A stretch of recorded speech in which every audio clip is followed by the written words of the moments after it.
Es momento de asomarse a La Ventana Indiscreta, un programa de reflexión y crítica para abrir nuestra mirada a lo mejor del cine. Conducen Anne-Marie Meyer y Hammurabi Hernández. La Ventana Indiscreta. Iniciamos.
¿Qué tal? ¿Cómo están ustedes? Nosotros, Hammurabi Hernández y yo, otra vez aquí para conducirles, ayudarles un poquitito al abrir la ventana. He sabido ahí que nos escuchan en Tlaquepaque, aquí cerca, una señora de una tienda el otro día nos dijo, ay, todos los miércoles ahí estoy fiel porque estoy cinéfila desde que era niña. También tenemos a Margarita Barbosa como nuestra fiel acompañante y evaluadora también, hay que decir, ella a veces me señala cosas. Y en la Ciudad de México, también hasta de España, Eduardo Guillot nos había dicho que abre la ventana indiscreta cuando él puede para ver un poco lo que son los temas de cine aquí en México. Hammurabi, ¿tú cómo ves? Ya nos estamos acercando a los Oscar, faltan pocos días y ya ahí están las quinielas, y a tú a cuál le vas, y a cuál le vas. Como no hay mexicana, está un poco menos febril, menos apasionado el debate, pero sí hay bastante debate acerca de la mejor película. Ahí estábamos un poco divididos entre los que le van a Belfast y los que le vamos a El Poder del Perro, otros que le van también a West Side Story, y de eso hablaremos Hammurabi y yo hoy por la mañana para acompañarles, y también trataremos en el segundo bloque de profundizar un poco en una que nos gustó a los dos, Drive My Car, Maneja mi auto, y una que es un híbrido sumamente interesante, otra vez entre documental y animación, que es la película Flea, ya en el tercer bloque. Aquí estamos entonces. Hammurabi, ¿a ti cómo te fue de semana y cómo ves que ya se están acercando otra vez los premios de los Oscar? Otro año y otra semana de los Óscares, y de retomar, digamos, como las películas que pues generan mayor discurso en la industria de Hollywood, que pues no es nada sencillo tampoco, ¿no? Hay mucha gente que dirá que los Óscares son como muy comerciales y como nada más cierto tipo de cine, pero sí habría que resaltar que en los últimos años sí ha habido un intento de parte de la Academia de Estados Unidos, pues de darle más diversidad a eso, ¿no? O sea, nominar películas que de otra manera no estarían nominadas, o como por ejemplo Drive My Car, la película que vamos a comentar el día de hoy. Yo pienso que hace 10 o 15 años era una película que era imposible que estuviera nominada, ¿no? Por el tipo de película, por el tipo de tratamiento que hace de la narración, por el hecho que es una película de 3 horas, japonesa, subtitulada, que los Estados Unidos no les gustan los subtítulos, ¿no? Y entonces, obviamente, pues sí cambia el panorama y cambia, no en un sentido de que, digamos, tal vez ciertas decisiones que al final de quién gana o no pueden llegar a ser conservadoras, pero lo que sí permite las nominaciones es que se abre el campo para que se puedan hablar de más películas, y eso sí es importante, ¿no? También la otra película, la de Flea, que está nominada a 3 categorías, 3 nominaciones en categorías muy distintas entre sí, o sea, documental, animación y película extranjera, ¿no? Creo que nunca una película había logrado como abarcar esos 3 tratamientos o esas 3 categorías, y eso es también como muy inusual para lo que pues regularmente se conocía del Oscar. Sí, finalmente lo que ha cambiado mucho es el cine mismo. El cine mismo con sus cada vez más frecuentes coproducciones entre países. No sabes a veces de una película sin decir que es, si es japonesa, coreana, porque es una coproducción, o si es mexicano-alemana, portuguesa y española, porque es una coproducción. Entonces, eso ha cambiado, y también la hibridación de los géneros, ¿no? Y de los formatos también, que han cambiado. Eso también obligó a la misma academia, es la Academia de Cine de Estados Unidos, pero se ha tenido que abrir y ha finalmente integrado a mucho más miembros en todas las categorías, en categoría de realizadores, de actores, no se diga en la categoría técnica. Si te imaginas que películas de animación se hacen al mismo tiempo, paralelamente, se realizan en 4 distintos países, entre Estados Unidos, Polonia, Gran Bretaña, Japón, México, etcétera, etcétera. Bueno, ¿de dónde es una película? Si los dineros vienen de distintas partes, si los hacedores, también los creadores, vienen de distintas partes, pues eso se ha globalizado, universalizado, pero también hay una mayor cooperación. Eso me gusta, porque de repente hay estudios de animación en Gran Bretaña que hacen algo como Los Pollitos, pero recurren a gente de Japón y de técnicos de Japón y de otras partes del mundo para nutrir y alimentar. Ni el cine es el mismo, ni los festivales son los mismos, ni los Óscares son los mismos, ¿no? Así lo veo yo. Si quieres, revisamos un poco las 10 a mejor película, porque sí, pues realmente hay muy poco norteamericano ahí en esas películas, Hammurabi, ¿verdad? O son norteamericanas, pero con gente de otras partes. O sea, está Nightmare Alley, que es una película muy norteamericana, pero dirigida por un mexicano, ¿no? Que es Guillermo el Toro. O, por ejemplo, una película como West Side Story, que aunque está dirigida por Steven Spielberg, que es como el gran director de Estados Unidos, ¿no? Es un director muy norteamericano, pues es una historia sobre los migrantes en Estados Unidos, ¿no? Con mucha presencia de latinos, con mucha presencia de puertorriqueños, y entonces esas alianzas que hay me parecen mucho más complejas y mucho más interesantes que, digamos, estos retratos como muy monolíticos de lo que es Estados Unidos. Y, por ejemplo, El poder del perro, que es neozelandesa, la directora Jane Campion, y no fue Estados Unidos. Ubica la historia en Estados Unidos, pero se rodó toda la historia, según yo, en Nueva Zelanda. Y entonces sí, es interesante ver también esa. Y sabes que también a mí me parece que hay más también cine de autor, como le llamaríamos. Por ejemplo, algo como Licorice Pizza de Paul Anderson. Seguramente es una película menos comercial que incluso otras que él ha hecho, porque es una película más pequeña, que también hay esa tendencia, quizás por el COVID en los últimos 2 años, de hacer como historias más pequeñas, historias de menos personajes, historias más encerradas también, hasta de cámara, casi de cámara, o como la de Drive My Car, que casi se la pasan en el coche 3/4 de la película, manejando. Y otras que simplemente son británicas, hasta irlandesas, como Belfast, que es una película hecha por un irlandés, bueno, ya radica y hace cine en Estados Unidos, Kenneth Branagh, pero sí es una película sobre un tema irlandés y también una producción británica, ¿no? Sí, y obviamente pues Kenneth Branagh tiene muchos contactos y mucha influencia con Hollywood, ¿no? Y esos contactos son muy importantes. Lo interesante que tú decías sobre el cine autor es que son producciones pues más o menos grandes, pero respaldadas por autores, ¿no? O sea, Belfast, aunque es una producción, digamos, pequeña, entre comillas, pues tiene atrás un director como Branagh que le da un auge y le da como un estilo muy autoral a la película, ¿no? Entonces, no se sienten películas como genéricas, sino creo que sí hay también una especie de revalidación como de la autoría fílmica también en los Oscars.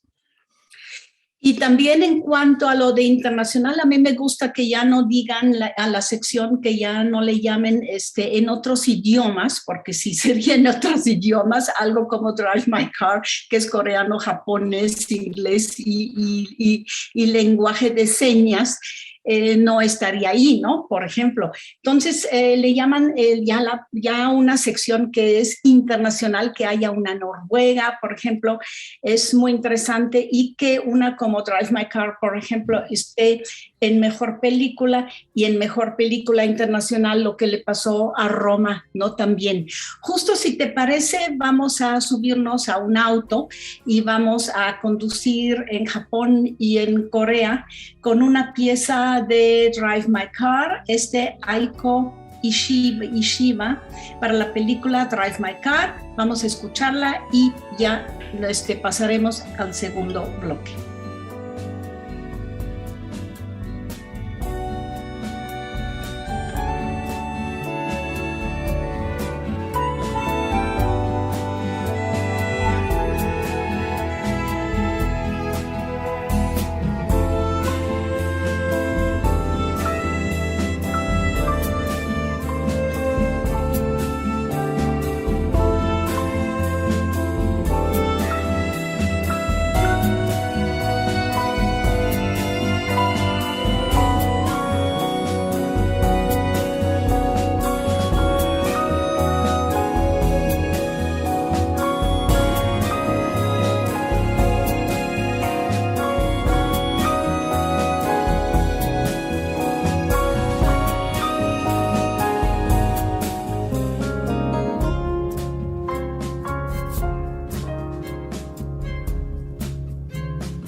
Seguimos hablando de cine en La Ventana Indiscreta. Es momento de asomarse a La Ventana Indiscreta. Ya nos subimos al coche con Drive My Car, a un auto Saab de los vetustos ahí rojos. No, fue una canción de los Beatles, pero de lo que vamos a hablar sí va a ser de una película japonesa, coreano, sueco, noruega, de 4 países, Drive My Car, de Ryosuke Hamaguchi, un japonés, y Está basada en un libro también de un japonés, de Haruki Murakami, de una, digamos, compilación de cuentos, de sus cuentos, que el título genérico del libro es De hombres que no tienen mujer. Y lo que el realizador puso en escena, puso en una película, es nada más uno de esos cuentos, pero hacer de un cuento una película tan larga como Drive My Car, y además tan profunda, además de tantos niveles que uno la puede deshojar como una margarita y cada vez salen muchísimas más cosas. Empezando con la estructura, ¿verdad, Hammurabi? La estructura es francamente en dos partes. Hay una primera parte que pensamos que es la película, pero es la pura introducción, como lo que en una película de 3 partes aristotélicas sería la parte de introducción. Siguen los créditos y después ya sigue el resto o lo que finalmente es el tema o juega con el tema de la película. Yo te quisiera proponer que nada más habláramos de la primera parte, que trata de una pareja joven que se nota que hay entre ellos una gran tensión. Hasta después nos damos cuenta que han perdido una hija de 4 años, pero ya casi al final de esa primera parte nos damos cuenta, porque lo que es importante de esa joven pareja es que parece que se entienden bien, pero hay entre ellos como una tensión y una especie de gestualidad también, de distanciamiento muy fuerte. Y como los dos se dedican a discursos artísticos, él es actor y director de teatro, ella es guionista de televisión, lo que las une, lo que finalmente los une, aparte de su condición, de su relación erótica, también son las historias. Ella le cuenta a él sus guiones o le cuenta sus sueños, le cuenta sus pesadillas, y alrededor de eso trata toda esa primera parte. No sé si tú así lo veas también, Hammurabi.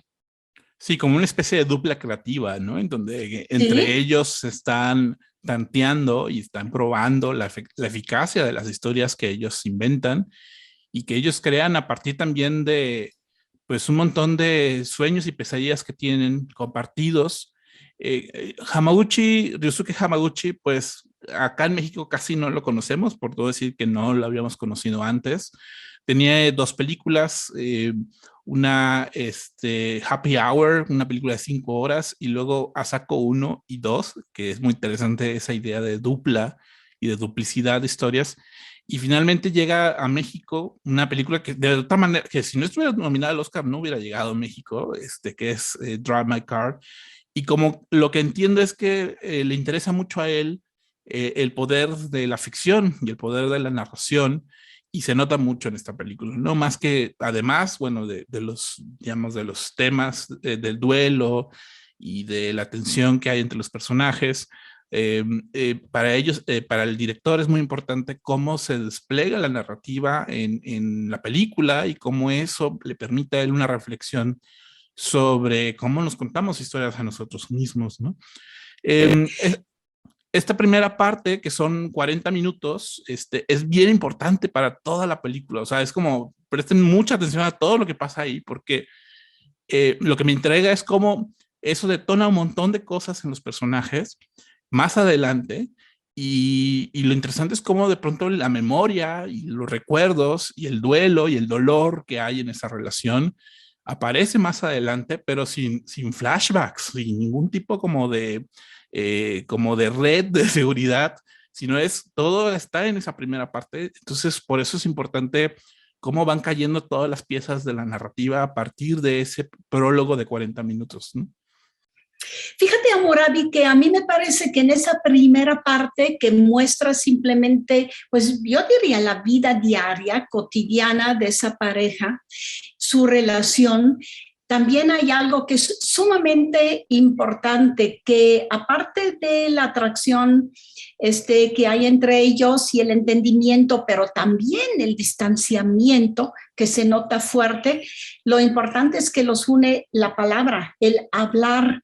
Y lo interesante también para mí es que ella le cuenta sus extraños sueños, pesadillas, casi siempre de peces, casi siempre de animales submarinos y de parejas también, de reproducción, de hacer el amor, por ejemplo, pero luego se le olvidan y ella se duerme.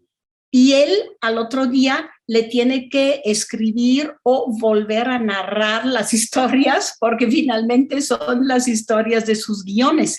Es decir, lo que los une de un día a otro y también entre ellos en el tiempo y también en el espacio y en la pareja es narrarse cosas, contar y compartir historias inventadas, soñadas, y también de parte de él, obviamente, de obras de teatro, porque ella lo va a ver al teatro, me parece que es la obra Esperando a Godot, donde él hace uno de los personajes y también es una reflexión, una especie de monólogo muy largo, pero obviamente en el teatro lo que pesa en el teatro es la palabra.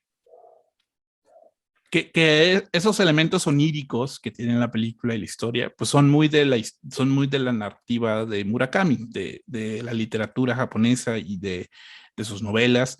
Lo interesante de la aportación de Hamaguchi es justamente lo que tú dices, como el proceso creativo y el proceso de comunicar como esas ideas, que además, bueno, lo que está haciendo este personaje, este protagonista, es el montaje de una obra de Chekhov, que completamente multicultural y multilingüística, ¿no? O sea, está en inglés, está en japonés, está en coreano, está en lenguaje de señas, y hay como una especie de comprensión y entendimiento en todo eso, ¿no?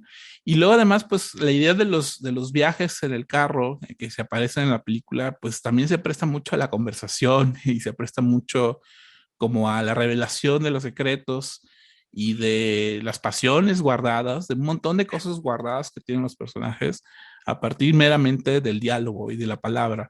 Eso me gustó mucho en la película. Fíjate que esa primera parte de la que hablamos se parece mucho a La Isla de Bergman, que también son dos creativos que se comparten, más ella a él que él a ella. Se comparte sus historias, su guión, incluso se lo cuenta, incluso lo vemos compuesta en escena en la película La Isla de Bergman. Aquí nada más ella se lo cuenta y sí vemos imágenes de lo que ella se imagina, sí vemos los animales submarinos extraños. Después, esa parte bruscamente con una tragedia termina y ella desaparece de la vida de él, desaparece de la película, desaparece de ese mundo y él se queda solo y vemos los créditos de la segunda parte. La segunda parte sí nos mueve, nos avienta, nos, digamos, jala a través de viajes en coche desde el inicio, porque él viaja a Hiroshima. En Hiroshima, 2 años después de la muerte de su esposa Otto, a él lo contratan para llevar un taller de teatro y entonces él viaja y llega a Hiroshima en su Saab rojo, que ya mencioné al principio, y a partir de ahí no lo tenemos a ella ya, digamos, colaborando o compartiendo con él, sino más bien a la obra de teatro El tío Vanya de Chekhov, que va a jugar un papel muy, muy grande porque finalmente es el autor que en ese... Chekhov es el autor que en ese taller estudian y el tío Vanya será en ese momento lo que se escucha en el coche y lo que también une y lo que leen todo el elenco de esa obra de teatro que están preparando, donde también están y los vemos yo sentí que eran horas, Hammurabi, leyendo la obra de Chekhov con cada uno de los ritmos, voces distintos y, como tú bien ya dijiste, idiomas distintos, porque unos son de habla japonesa, otros de habla coreana. Hay un traductor que les traduce al inglés y a nosotros también nos traduce al inglés, a los escucha. Y también hay hasta un personaje que interpreta su rol con el lenguaje de señas. Y eso creo que es quizás un segundo o quizás una profundización también de lo que el habla en distintos idiomas aporta a la comunicación y al rompimiento de la comunicación también. No sé cómo lo veas tú. Y de nuevo, al proceso creativo y el proceso de la actuación. Sí.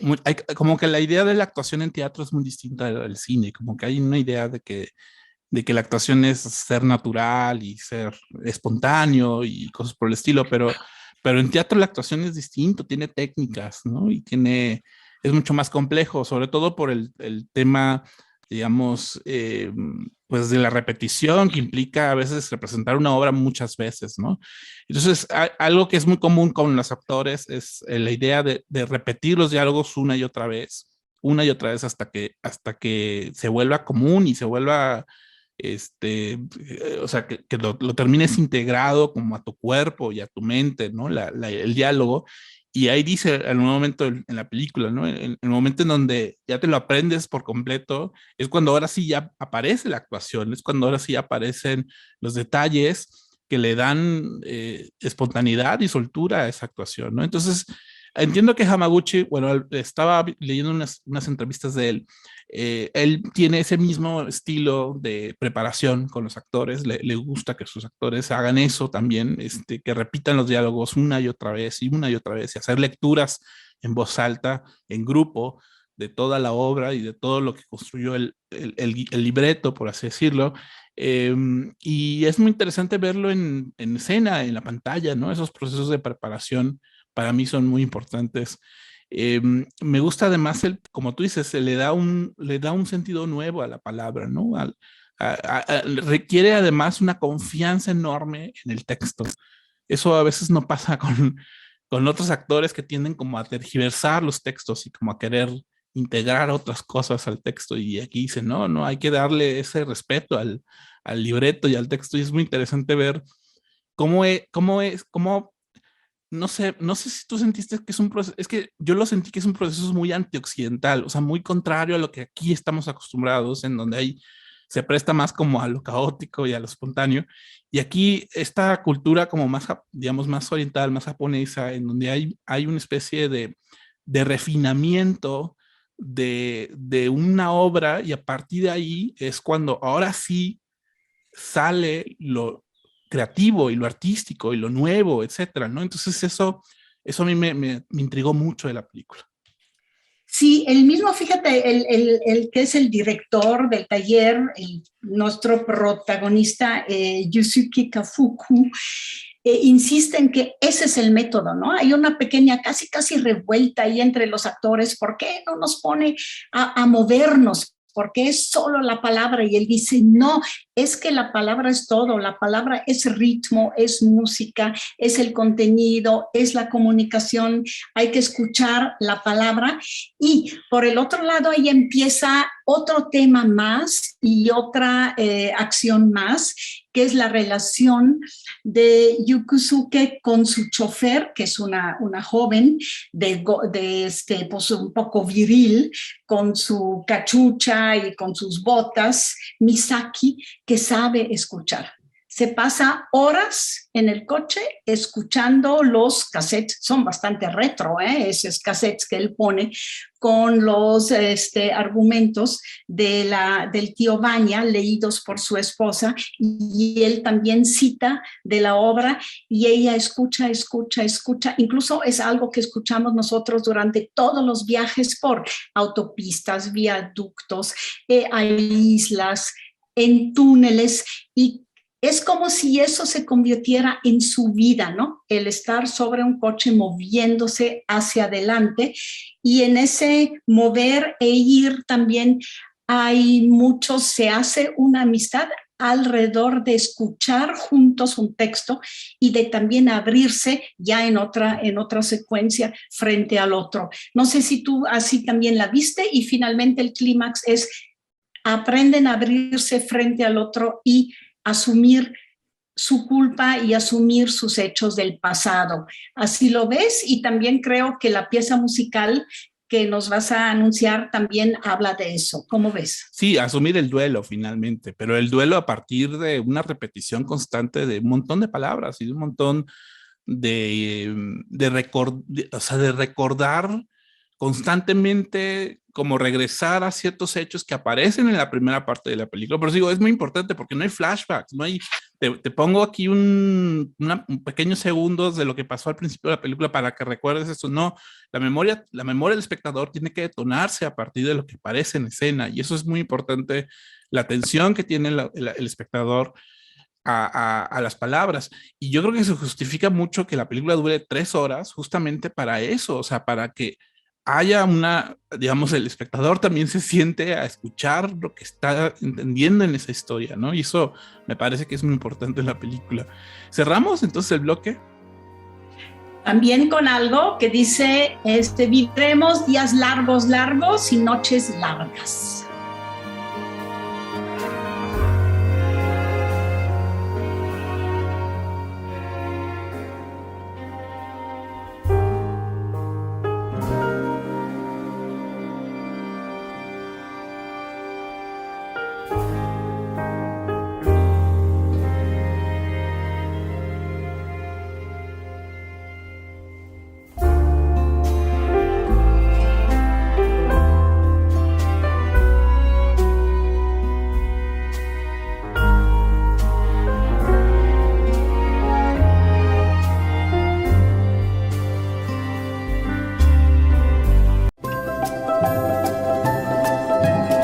La ventana indiscreta.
Aquí estamos de nuevo con usted, ahora cambiando a otro país, a otro tipo de películas, a otro tipo de personajes. Pues hoy en Hammurabi estamos con mezclas fuertes porque sí cambiamos de Japón y Corea ahora a Dinamarca y un realizador danés, Jonas Poher Rasmussen, pero el contenido tiene que ver con un personaje afgano y su, diríamos, como confesión psicoanalítica también, tiene ese sentido como de terapia también, de psicoanálisis, de un tal Amin afgano que habla de su huida de Afganistán, de las dificultades de los distintos países por los que tiene que correr, de su familia, de en general, yo diría que es una película donde la voz en off del personaje al que vemos animado, al que vemos nada más en animación, tiene que ver con un destino típico de un país como Afganistán y muchos otros que conocemos también hoy en día, donde la situación sociopolítica y los cambios y la violencia expone a los ciudadanos tranquilos que no han tenido, por ejemplo, una actividad política, pero que familias enteras empiezan a huir y también cómo huyen a través de varios países, buscan dónde quedarse, buscan también una manera de sobrevivir y buscan sobre todo un hogar. Eso me parece de lo más importante de la película. La película se llama Flee, F-L-I-I, tiene que ver con éxodo, con huida, y es una película nueva que está también nominada a uno de los Oscar. Aquí en el FIC la pudimos ver hace un año, más o menos. Es una película que aquí sobre todo nos llamó mucho la atención porque es un total híbrido entre documental, porque la voz en off, el personaje, todo es documental y hay muchas escenas también de materiales documentales, sobre todo los políticos, pero de una narración armada en animación y sobre todo se escucha al mismo tiempo el personaje principal, pero también el realizador de la película. Bueno, eso como introducción, porque sí es una película sumamente interesante en su hibridación, pero también en la historia que cuenta, que en el fondo pues podríamos llamarle un biopic, pero no lo es, va mucho más allá. Y como que biopic nada más lo usarían con personajes famosos. Sí. De entrada, bueno, decir que es un documental animado, pues es una contradicción en teoría. Todo lo que es documental tendría que ser un registro directo de la realidad, se supone. Sin embargo, pues aquí lo único que tenemos registro es su voz, y que su voz es muy importante. O sea, yo sí resaltaría en todas las flexiones, las entonaciones, la emoción que hay en el relato que él está contando sobre su vida, sobre el exilio que tuvo que pasar de Afganistán a Moscú, de Moscú a Estonia, Estonia a Dinamarca. Digamos, esa narración de su vida es muy importante en la película, pero todo lo que vemos, lo que se visualiza, buena parte de lo que se visualiza es a partir de escenas animadas. Quizás pues por conservar el anonimato de la persona.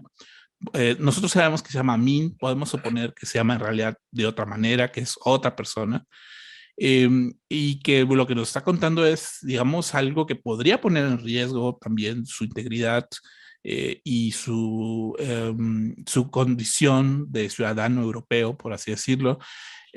Pero digamos, lo que permite la animación además es indagar como en la emoción. O sea, no nada más consiste en decir esto pasó, esto es el registro de lo que pasó, sino también en, por ejemplo, de pronto hay ciertas secuencias como muy oníricas, como muy fantásticas, del miedo que había cada vez que tenían que huir de algún lado, ¿no? O sea, el miedo, la angustia, el terror, el horror que supone esos viajes, porque obviamente el exilio siempre pasa por un montón de figuras autoritarias, ¿no? Y por un montón de, digamos, de tener que esconderse de muchas maneras y de la vergüenza que implica a veces también el proceso. Y la animación permite un montón de exploración como de esa emoción y de ese miedo y de esa angustia, ¿no? Entonces me parece que el tratamiento para nada es fortuito. Y además es una animación como muy preciosa, muy bonita, muy interesante a nivel, digamos, también técnico y visual, ¿no? Entonces, por eso esa integración de lo documental, digamos, de registros de una historia real con la animación me parece muy bien hecho en esta película. Sí, los dos elementos importantes que tú, no, que tú aquí profundizas, uno es su voz y lo que habla, y también lo importante es lo que no habla Hammurabi, ¿no? También de repente en un momento hay un silencio y ya no puede seguir lo que está contando, o también encuentra como metáforas por lo que está contando. Por ejemplo, toda la historia de su familia y de cómo su homosexualidad que reconoció de muy temprana edad no la pudo que platicar nunca con nadie de su familia.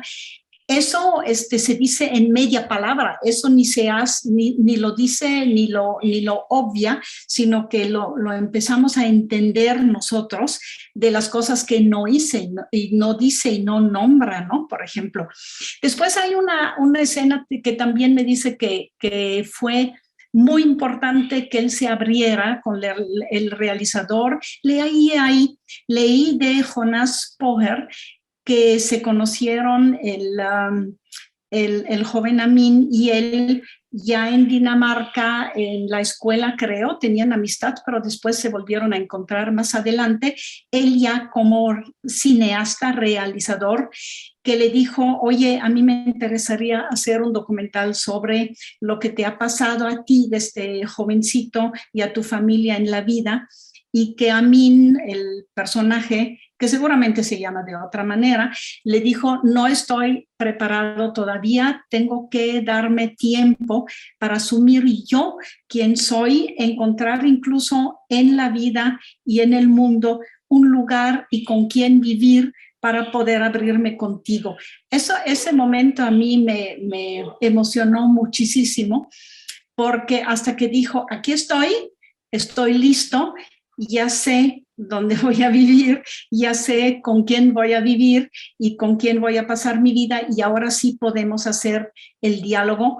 Pero hay dos momentos en la película donde le dice, espérate, aquí no estoy listo para hablar de eso, y entonces, ¡pum!, se para la cámara y se para también la animación, y hasta que retoman ellos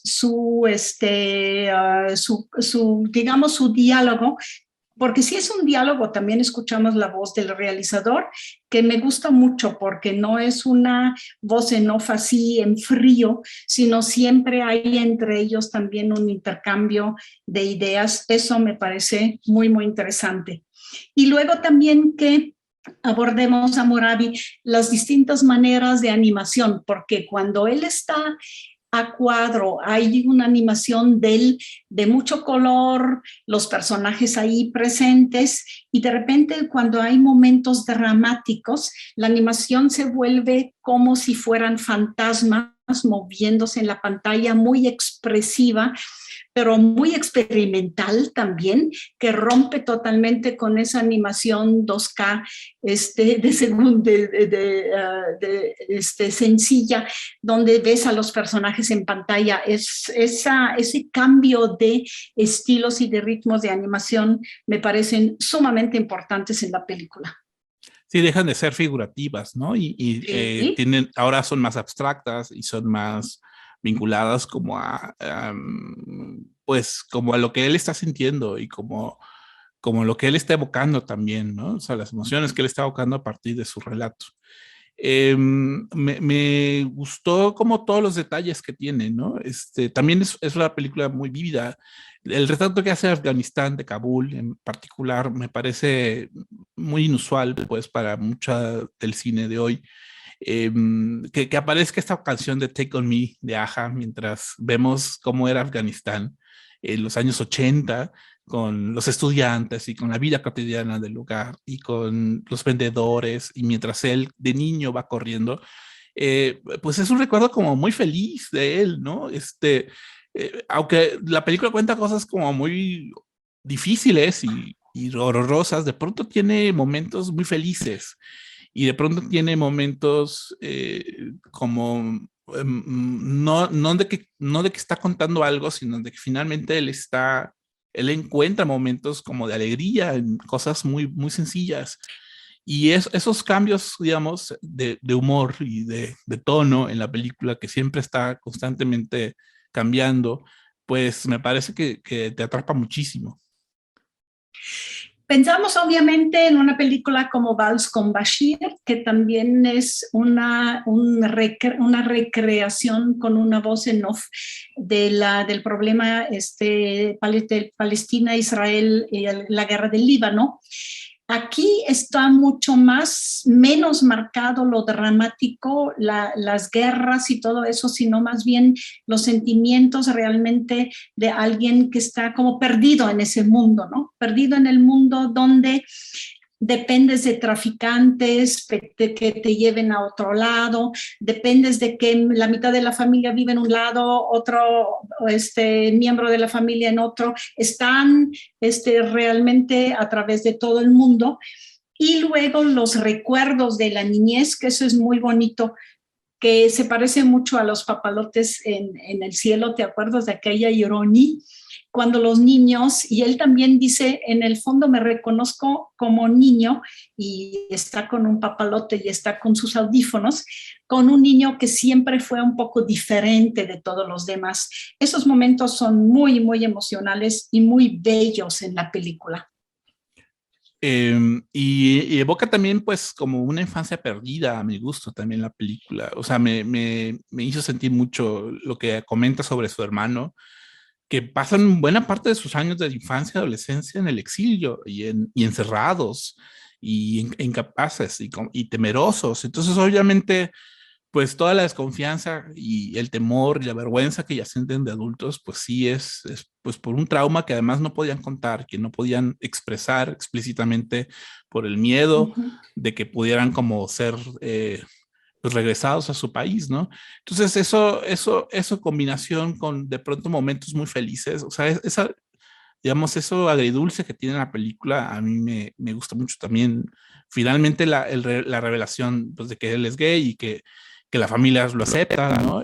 De pronto son momentos, parecen muy sencillos, pero que me imagino que para la vida de esta persona debió haber sido muy importante eso, ¿no?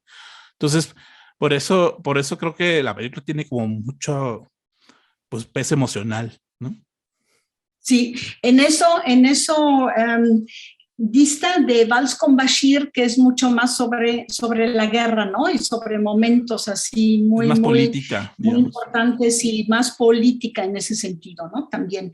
Flea nos gustó mucho, está nominada también, eso es interesante, como ya dijiste, está nominada Mejor Documental, Mejor Largo de Animación e incluso Mejor Película Internacional. En una de estas se puede ganar 3 premios Oscar, porque tiene todas esas vertientes, pues es un híbrido y de cada dato y de cada, visto de cada lado, es sumamente interesante. Vamos cerrando el programa de hoy con una pregunta o afirmación sumamente interesante de Daft Punk, que es Veridis Quo, que es digamos, una chotea, un chiste con Quo Vadis, a dónde vamos o a dónde queremos ir.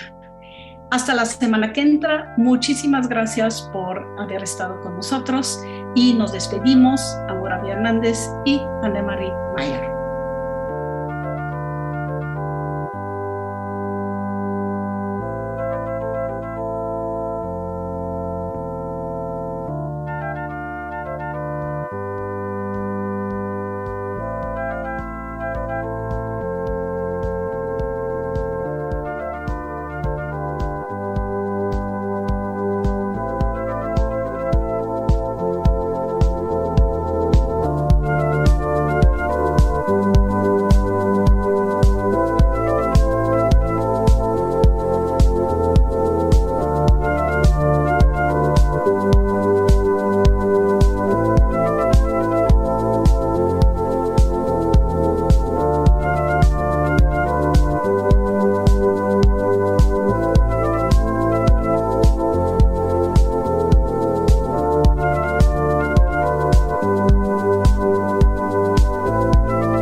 Por hoy, cerramos La Ventana Indiscreta. Nos escuchamos la próxima semana.